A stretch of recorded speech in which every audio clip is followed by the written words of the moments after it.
I think he's seeing his mom.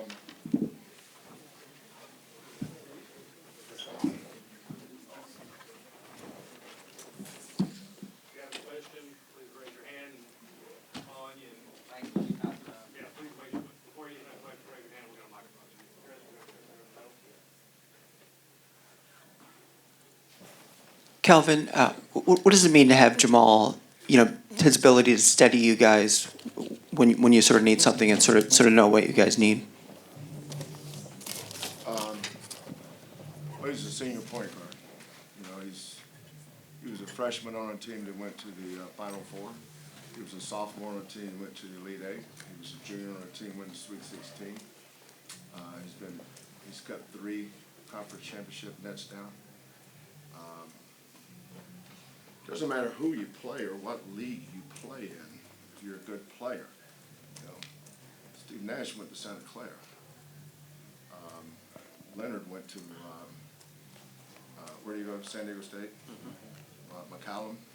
And sometimes this league stuff gets overrated. There's great players in every conference in America. It doesn't matter what the conference is.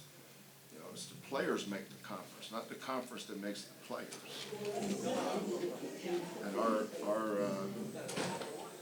And our kids are, we're not trying to be the prettiest team. I don't know that that's ever been my deal. We just try to win the game.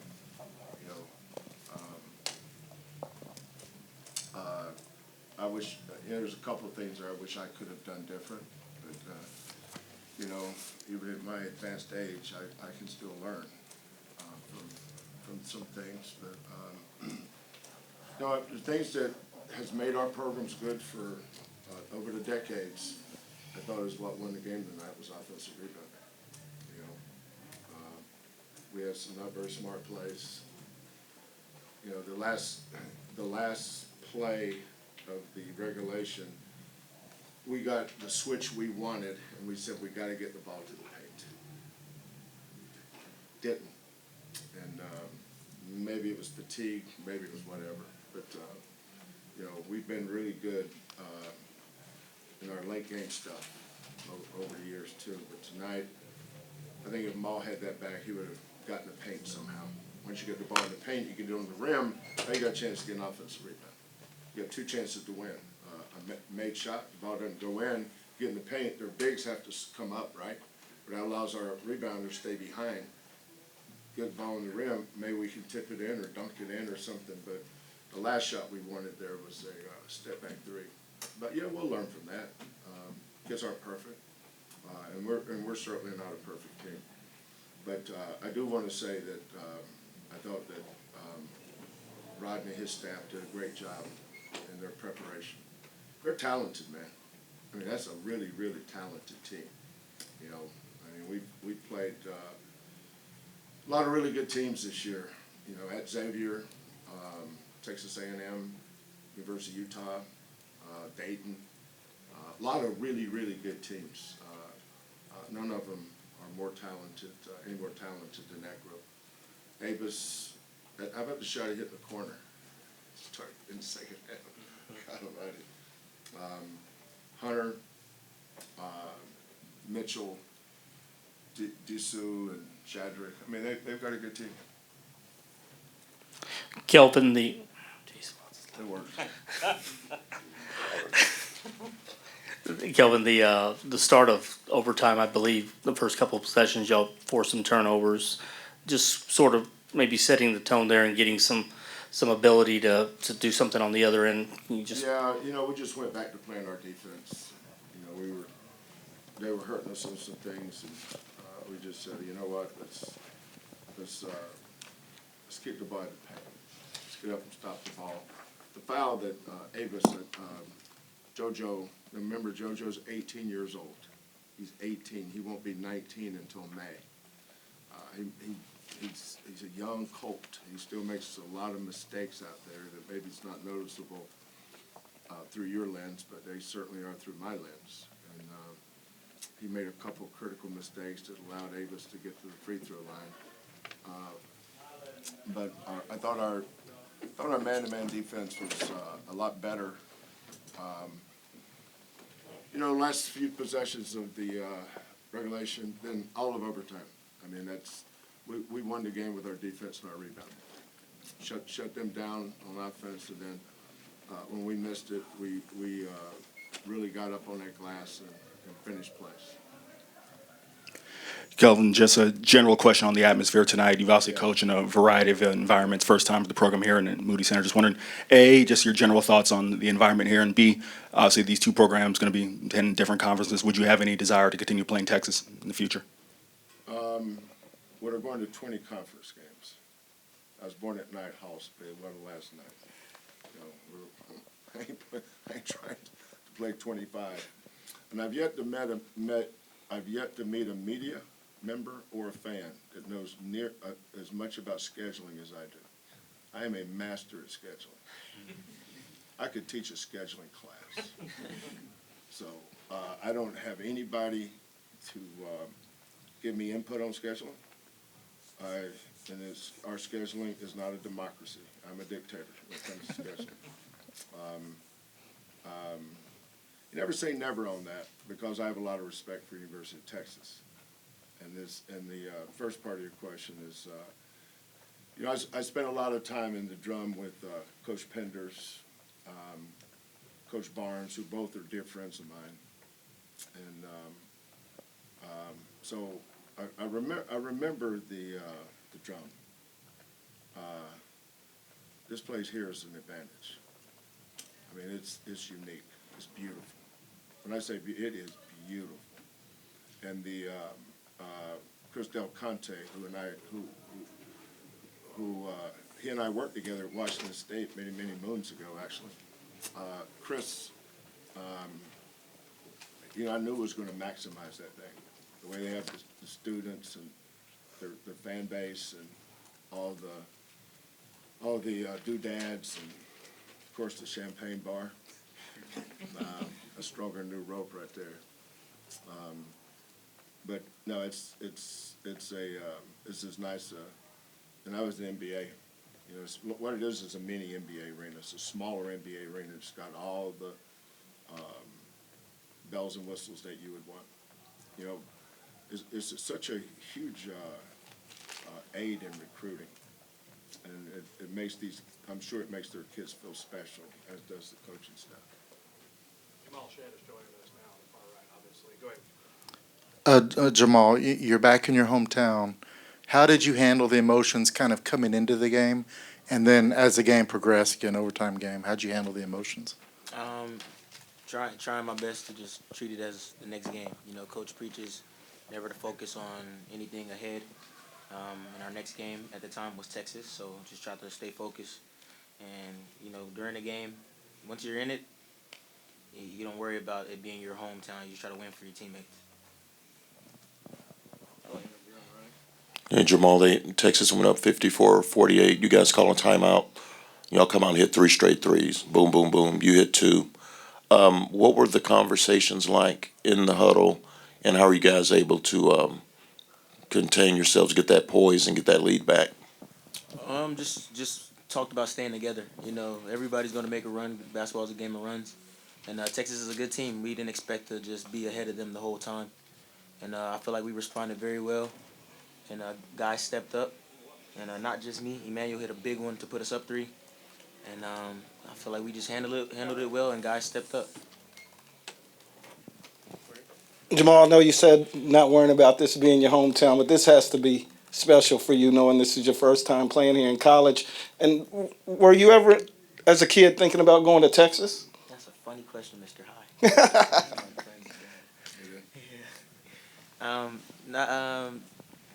Coming out of high school, I didn't think I was good enough to get to the Division I level for a while. And one school that really showed interest in me was Houston. So the school that showed interest in me and believed in me first, they got me. So Texas is a really good school that I grew up around. But Houston's home for me. Coach, or maybe for the players, Texas played you really tight defense. Were you expecting that? I mean, at one point I thought it looked like Texas was woven into your jerseys. They were playing you pretty tight. Is that what you were expecting? Well,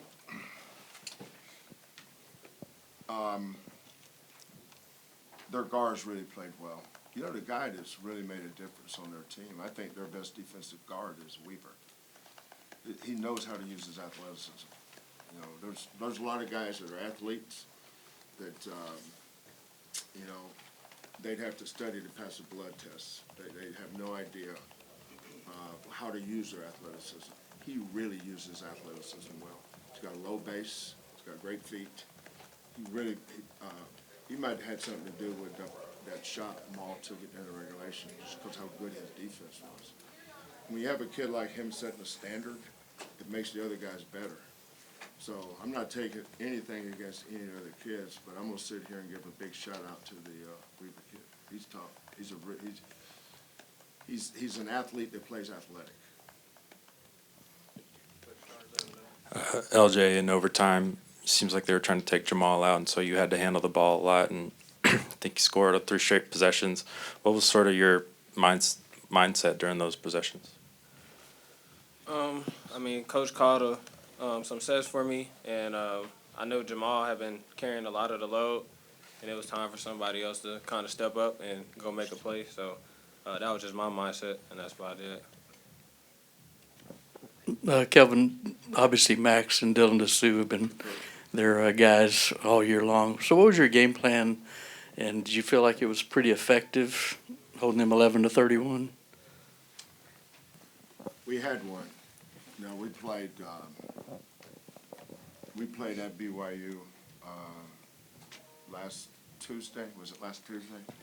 And then we come home and play Kansas State Saturday, Monday, and then they had the tougher end of that because they had to come back from Utah. So their coaches are good. I'm sure on the plane on the way home they were doing what we were doing, just going through their stuff. But I felt like we didn't have to do anything tricky. We're trying to be the smartest guy in the room on DeSue, because I thought our coverage would do good.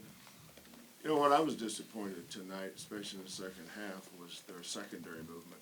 We didn't do a good job of that. And then that's where the home court really impacted them. It makes you play harder. It makes you float a little bit higher. And sometimes it has the negative effect on the other team. It can get your head down. You know, gentleman asked about the conversation when we made the 3 threes. You know, a lot of times you're just throwing stuff against the wall. I mean, I'm not smart enough to say, okay, they're doing this, let's do this, and we'll end it. You know, sometimes it's keep it simple. You know, I thought if we went back to our coverage calls and stopped the ball at the point of attack, that would keep them from swinging it, and you know, they looked good there for a while. Well, how good they were playing had a lot to do with how we were playing defense. But the crowd was willing them too, and it was. But y'all got some veteran guys. You know, we've already played at Iowa State, 1 possession game, TCU 1 possession game, 1 at BYU. Here with this crowd, they're all great. It's hard to say. I think the most tradition-rich crowd we've played was probably at Iowa State. I mean, that's ridiculous how good they are, and their dedication to their program matches everything about the Iowa winter. You know, I have so much respect for the Iowa State fan base. It's not easy. You know, I mean, I remember one year when I was at Oklahoma, we couldn't land in Iowa. We had to land somewhere in Nebraska. And they said the game was at noon. We're going to move it to 5. I said, we might get a break here, fellas. You know, I'm not sure. It may be, you know, instead of 15,000, it might be only 8. Nope, 15,000. So huge shout out to that Iowa State fan base. And Kevin, is this one of your best defenses? Can be, Kirk. Can be. You know, we're not undersized. You know, sometimes people look at how tall you are and say, well, that's how tall. That has nothing to do with how big you play. You know, our kids are long and we're athletic. And we get from A to B pretty good. You know, sometimes we play better against taller teams because they don't move very well. You know, Javier's 7'5.5" wingspan. JoJo's 7'6" wingspan. You know, JD's 6'8". JoJo's actually is 6'8". He's not 6'7". You know, he's still growing maybe. But he doesn't need to grow. He doesn't need to get any taller. For what? Some people's ego, they get their ego based on, well, we got a kid that's 7 foot. We're going to be really good. No, you're going to be really slow. You know, I'm not a fan. I'm a coach, so I know how to use my pawns, if you will. The reason this team would be really good on defense is because we have great leadership at the point of attack with them all. And a kid in LJ that came in and balled in. I mean, hook, line, and sinker. He just balled in. It wasn't the first day. You know, he had some growing pains, if you will, but he did. A lot of it has to do, all our kids have good mamas and daddies now. When you got good mamas and you got good daddies, easy to coach them boys, because I don't coach attitude or effort. Because those are non-negotiables around here. But it's like academics. Don't ever look at me and say, Coach, you've done a great job graduating your kids. No. The mamas and daddies I have, all our kids graduate. It's because they're mothers and fathers. They were raised to graduate. That's not me, that's them. Okay. Jamal, when Texas was making its run in the second half, were you surprised about how loud the Moody Center was getting with the Texas fans, and how does it compare to the other stadiums you've been in? Not really surprised, but more just, you know, like, hey, they're here. Because, you know, it got very electric in there, but so did it at BYU. BYU was very loud. Iowa State was very loud, and so was Texas. So, you know, I think playing at Iowa State and BYU helped us a lot. I agree with that.